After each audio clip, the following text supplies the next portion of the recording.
வணக்கம், இது முருகஸ் கிச்சன். இன்னைக்கு நம்ம வீடியோவில் சிம்பிளாக தோசை இட்லிக்கு செய்யக்கூடிய பாம்பே சட்னி பண்ண போகிறோம். அதுக்கு 3 ஸ்பூன் கடலை மாவு எடுத்து தண்ணியில் கரைச்சிக்க போகிறேன்.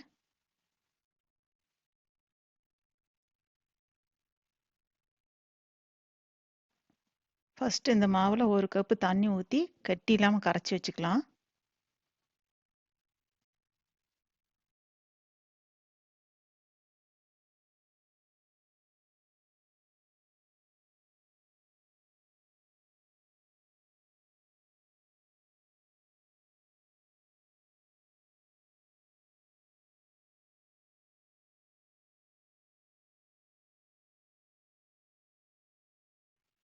இப்போ ஸ்டவ்வில் ஒரு கடாய் வச்சுட்டு அதில் 2 ஸ்பூன் எண்ணெய் ஊற்றிக்கலாம்.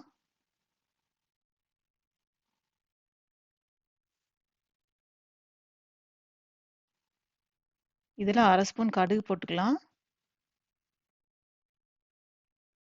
1 ஸ்பூன் கடலைப்பருப்பு போட்டுக்கலாம்.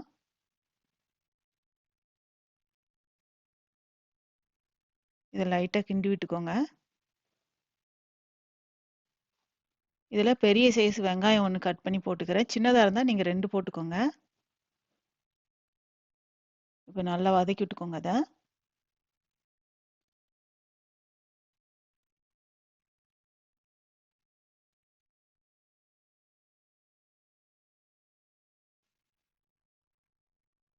ஒரு துண்டு இஞ்சி எடுத்து பொடியாக கட் பண்ணி அதில் போட்டுக்கோங்க.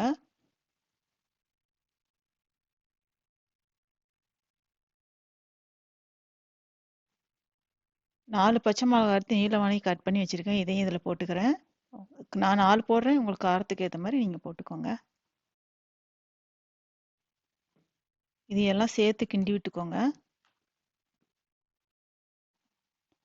மீடியம் சைஸ் தக்காளி எடுத்து நீளமானி கட் பண்ணி வச்சுருக்கேன். அதையும் இதில் சேர்த்துக்கிறேன். இதையெல்லாம் சேர்த்து நல்லா வதக்கி விட்டுக்கோங்க.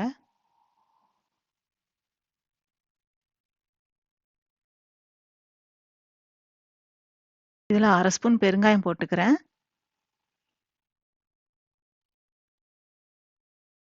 இதையெல்லாம் சேர்த்து நல்லா வதக்கி விட்டுக்கோங்க.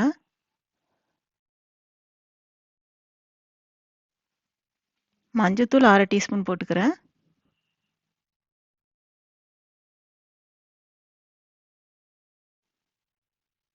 இப்போ நம்ம கரைச்சி வச்சிருக்க கடலை மாவு இதில் ஊற்றிடலாம்.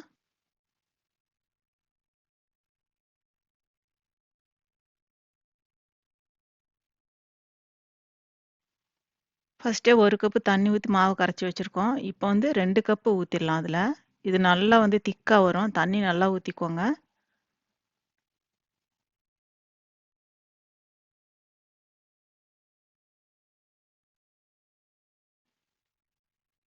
தேவையான அளவுக்கு உப்பு போட்டுட்டு ஒரு கொதி வர அளவுக்கு வச்சுக்கோங்க.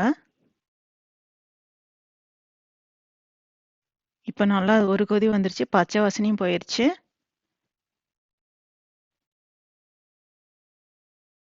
நல்லா கிண்டி விட்டுக்கோங்க.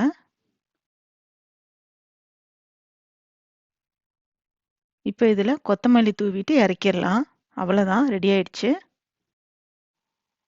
இட்லிக்கு மட்டும் இல்லை, சப்பாத்தி தோசை இதுக்கெல்லாம் நல்லாயிருக்கும். சப்பாத்திக்கு உருளைக்கிழங்கு பண்ணுறதுக்கு பதிலாக இது பண்ணி கொடுத்தீங்கன்னா ரொம்ப நல்லாயிருக்கும். டக்குன்னு வீட்டுக்கு கெஸ்ட் வந்துட்டாங்கன்னு வச்சுக்கோங்க, இதை டக்குன்னு பண்ணிடலாம். நீங்களும் இந்த சட்னி வீட்டில் பண்ணி பாருங்கள். இந்த வீடியோ பிடிச்சிருந்தா லைக் பண்ணுங்கள், ஷேர் பண்ணுங்கள். முருகஸ் கிச்சனுக்கு சப்ஸ்கிரைப் பண்ணுங்கள்.